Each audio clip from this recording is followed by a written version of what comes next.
அன்புள்ள வெல்லும் ஜனநாயக மாநாட்டினுடைய தலைவர்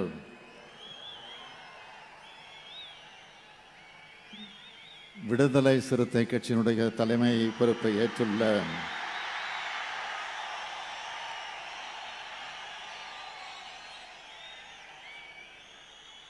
என்னுடைய அன்பிற்கும் பண்பிற்கும்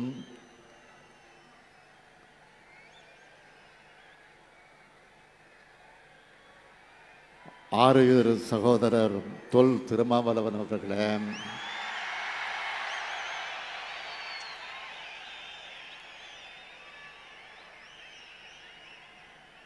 மார்க்சிஸ்ட் கம்யூனிஸ்ட் கட்சியினுடைய தேசிய பொதுச் செயலாளர் காம்ரேட் சீதாராம் யெச்சூரி அவர்களே,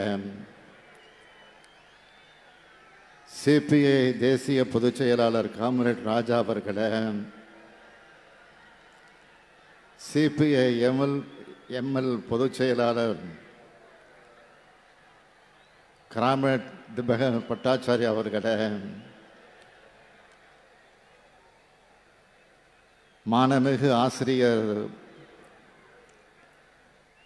ஐயா உள்ளிட்ட மதச்சார்பற்ற முற்போக்கு கூட்டணி கட்சி தலைவர்கள், மரியாதைக்குரிய KS அழகிரி அவர்களே, என்னுடைய ஆறுயிர் அண்ணன் வைகோ அவர்களே, மதிப்பிற்குரிய தோழர் பாலகிருஷ்ணன் அவர்களே, அன்பிற்கினிய தோழர் முத்தரசன் அவர்களே, பேராசிரியர் ஐயா காதர் மொய்தீன் அவர்களே, பேராசிரியர் ஜவஹர்லால் அவர்களே, சகோதரர் வேல்முருகன் அவர்களே, அமைச்சர் பெருமக்கள் நேரு அவர்களே, வேலவர்களே, நாடாளுமன்ற சட்டமன்ற உறுப்பினர்களே, ரவிக்குமார், சிந்தனை செல்வன் உள்ளிட்ட விடுதலை சிறுத்தை கட்சியினுடைய நிர்வாகிகளே, திருச்சியில் கடற்போல் திரண்டிருக்கும்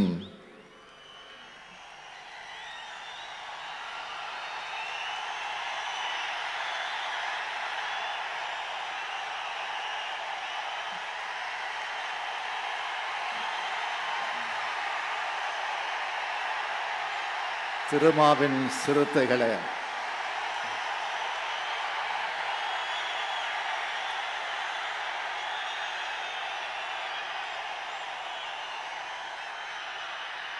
இப்படை தோற்கின் எப்படை வெல்லும் என்பதற்கு இலக்கணமாக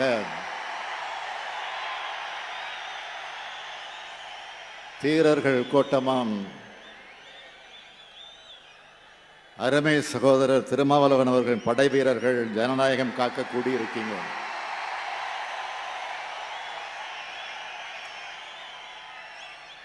அருமை சகோதரர் தொல் திருமாவளவன் அவர்கள் அவர் சட்டக்கல்லூரி மாணவரா,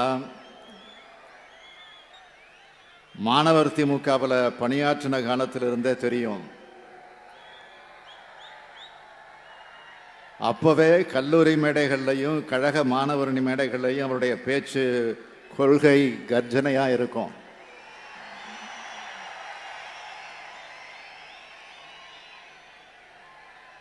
நாள்தோறும் கொள்கை உரம் வலுப்பெறும் இளம் காளையாதான் இன்னைக்கும் ஜனநாயகம் காக்க இந்த கூட்டத்தை கூட்டியிருக்கிறார். அன்னைக்கு கழகத்துக்குள்ள முழங்கினார், இன்னைக்கு கழக கூட்டணிக்குள் இருந்து முழங்கி வருகிறார்.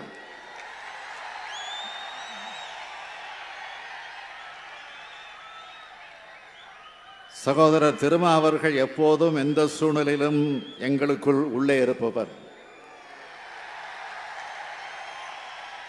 மன்னிக்கவும், நமக்குள்ளே உள்ளே இருப்பவர்.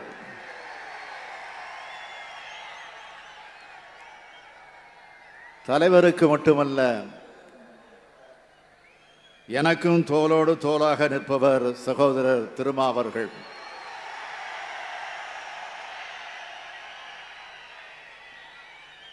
நாங்கள் எப்பவும் தமிழினத்தின் வலிமைக்கு உரம் சேர்க்கிற அடிப்படையில் தான் இணைந்து நிற்கிறோம். நமக்கிடையே இருப்பது தேர்தல் உறவல்ல, அரசியல் உறவல்ல, கொள்கை உறவு. தந்தை பெரியாரையும் புரட்சியாளர் அம்பேத்கரையும் யாராலாவது பிரிக்க முடியுமா?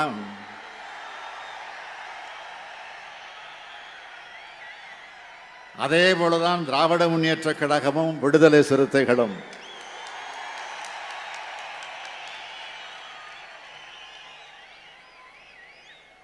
புரட்சியாளர் அம்பேத்கர் பிறந்த மண்ணில் மராத்வாடா பல்கலைக்கழகத்துக்கு அம்பேத்கர் பெயர் வைக்கவும் தலைவர் கலைஞர் தான் காரணம்.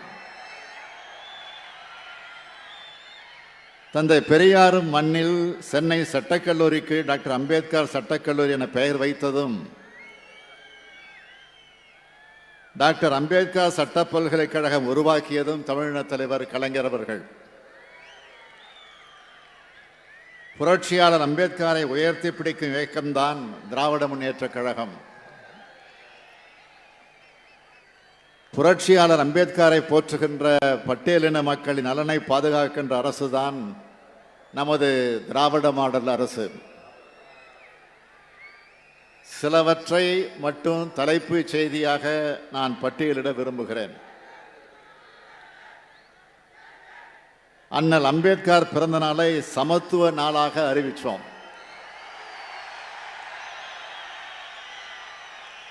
சகோதரர் திருமாவளவன் அவர்கள் கோரிக்கை உடனடியாக ஏற்று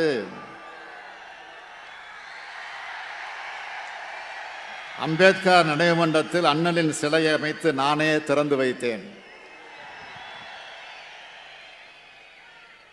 அண்ணலின் படைப்புகளை செம்பதிப்பாக விரைவில் வெளியிட இருக்கிறோம். ஆதிதிராவிடர் பழங்குடியினர் ஆணையத்தை புதுப்பிச்சு உயிரிட்டணும். நடத்தப்படாமல் இருந்த விழிப்புணர்வு கூட்டங்கள் 6 மாதத்திற்கு ஒரு முறை நடத்தணும். திராவிட போராளி அயோத்திதாசன் சிலையை சென்னையில் திறந்து வச்சோம். அண்ணல் அம்பேத்கர் பெயரால் தொழில் முனைவோர் நிதியம், அயோத்திதாசர் பெயரால் வீடு கட்டும் திட்டமும் செயல்படுத்தப்பட்டு வருது. தந்தை பெரியாரும் பேரறிஞர் அண்ணாவும் தமிழின தலைவர் கலைஞர் அவர்களும் உருவாக்கின திராவிட தமிழின உணர்வோடு வெளிப்பாடுகளை தான் இதையெல்லாம் நிறைவேற்றி காட்டி வருகிறோம். சமூக நீதி, சமத்துவ சிந்தனை கொண்ட ஆட்சியை இந்தியா முழுமைக்கு அமைக்கணும் என்பதற்காக சகோதரர் தொல் திருமாவளவன் இந்த வெல்லும் ஜனநாயக மாநாட்டை கூட்டியிருக்கிறார்.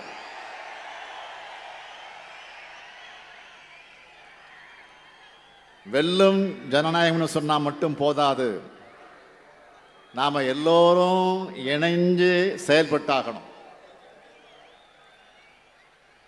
இதுக்கான கட்டளையை பிறப்பிக்கத்தான் இந்த மாநாட்டை கூட்டி சர்வாதிகார பாஜக அரசை தூக்கி எறிவோம், ஜனநாயக அரசை நிறுவனம்னு சபதம் ஏற்று மிக முக்கியமான 33 தீர்மானங்களை இந்த மாநாட்டில் நிறைவேற்றி இருக்கிறார் நம்முடைய சகோதரர் திருமாவர்கள். இந்த சபதமும் வருகின்ற நாடாளுமன்ற தேர்தலில் மக்களால் நிறைவேற்றப்படும் என்பது உறுதி.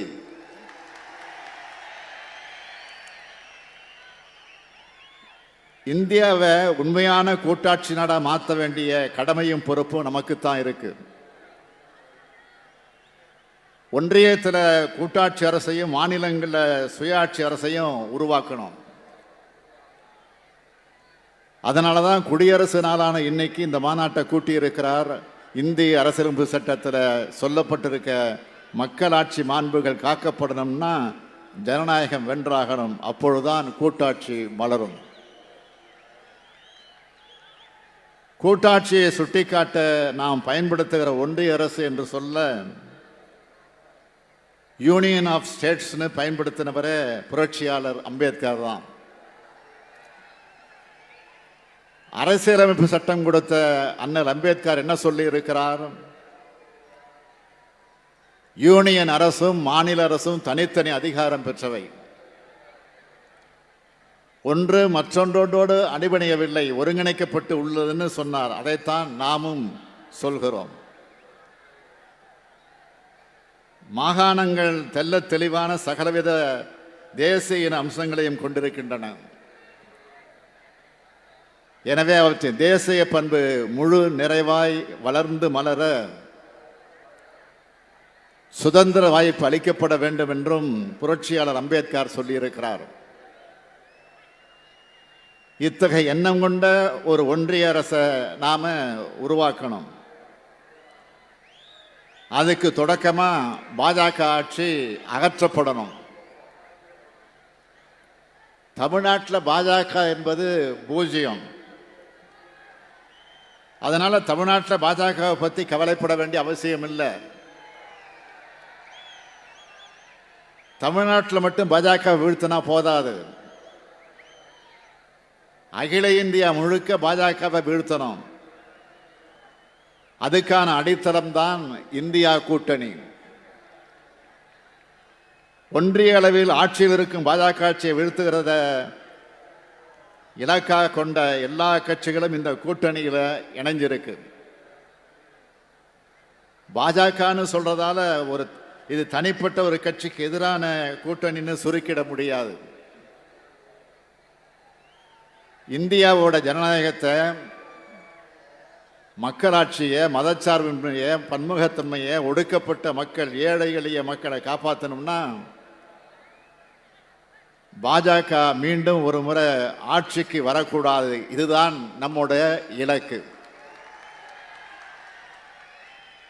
பாஜக மீண்டும் ஆட்சிக்கு வந்தா இந்தியா என்ற கூட்டாட்சி அமைப்பே இருக்காது, ஜனநாயக அமைப்பு முறையே இருக்காது, நாடாளுமன்ற நடைமுறையே இருக்காது, ஏன் மாநிலங்களே இருக்காது. இதை எல்லோரும் உணர்ந்து கொள்ளணும். மாநிலங்களை கார்பரேஷன்களாக ஆக்கிடுவாங்க. கண்ணுக்கு முன்னாடியே ஜம்மு காஷ்மீர் சிதைக்கப்பட்டதை பார்த்தோம். ஜம்மு காஷ்மீர் ரெண்டாக பிரித்து யூனியன் பிரதேசங்களாக ஆக்கினாங்க.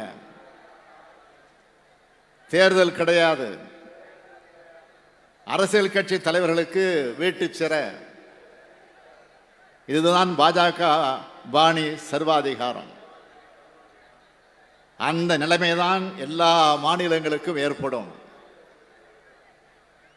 கேள்விகள் இல்லாத நாடாளுமன்றம், 140 எம்பிக்கள் சஸ்பெண்ட். இது நாடாளுமன்ற ஜனநாயகத்திற்கு அவமானம் இல்லையா? உலக நாடுகள் என்ன நினைக்கும்? சிரிக்க மாட்டாங்களா? உலகின் பெரிய ஜனநாயக நாடுன்னு சொல்லியிருக்கீங்கள, 1/4 உறுப்பினர்களை சஸ்பெண்ட் செய்கிறது தான் உங்க ஜனநாயகம்னு கேட்க மாட்டாங்களா? உலக நாடு மத்தியில் இந்தியாவுக்கு மிகப்பெரிய தலைகுனிவை ஏற்படுத்தின ஆட்சியா பாஜக ஆட்சி இருக்கு. இன்னும் சொல்லணும்னா இந்தியாவை சர்வாதிகார நாடா மாத்தினாலும் மாத்திடுவாங்க. நமக்கு முன்னாடி இருக்க நெருக்கடியே நான் உணர்ந்திருக்கிறத விட ரொம்ப மோசமானது, ரொம்ப ரொம்ப ரொம்ப மோசமானது. அகில இந்திய அரசியல் தலைவர்கள் இங்கே இருக்கிறீங்க. உங்களுக்கு நான் அதிகமாக விளக்கம் சொல்ல வேண்டிய அவசியம் இல்லை.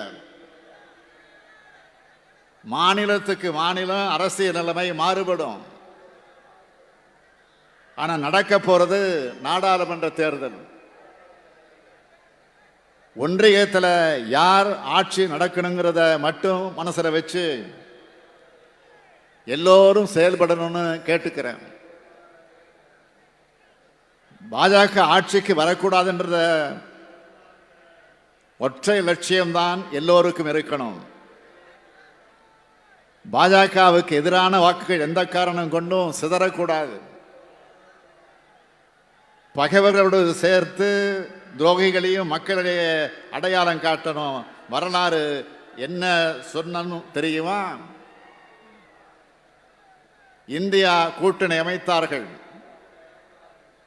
இந்தியாவில் ஆட்சியை கைப்பற்றினார்கள். இதுதான் வரலாறாக இருக்கணும். ஒரு எடுத்துக்காட்டு சொல்ல விரும்புகிறேன். சண்டிகர் மாநகர மேயர் தேர்தல் நடக்க இருந்துச்சு. பாஜகவுக்கு 14 உறுப்பினர்கள், ஆம் ஆத்மி கட்சிக்கு 13 உறுப்பினர்கள், காங்கிரஸ் கட்சிக்கு 7 உறுப்பினர்கள். ஆம் ஆத்மி கட்சியும் காங்கிரஸ் கட்சியும் கூட்டணி. மேயர் பதவியை இந்தியா கூட்டணி கைப்பற்ற நிலைமை உருவாச்சு. இந்த இந்தியா கூட்டணியோட முதல் வெற்றியா இது அமைய போகுதுன்னு வடமாநில ஊடகங்கள்ல எழுதுனாங்க. உடனே என்ன செஞ்சாங்க தெரியுமா? தேர்தலையே ரத்து செஞ்சிட்டாங்க. ஒரு மேயர் தேர்தலையே கேன்சல் செய்யறாங்கன்னா பாஜகவுக்கு ஏற்பட்டுள்ள பயத்தை இந்தியா கூட்டணி தலைவர்கள் உணர்ந்தாகணும். இதை நாம பயன்படுத்தி ஆகணும். இப்போ கிடைச்சிருக்கக்கூடிய வாய்ப்பை இறுக பற்றிக்கணும். நாம ஒத்துமையாக இருந்தா நிச்சயமா பாஜக தோற்கடிக்கப்படும். ஜனநாயகம் வெல்லும். அதை காலம் சொல்லும். தொல் திருமாவளவனும் வெல்வார். அதையும் காலம் சொல்லும். நன்றி, வணக்கம்.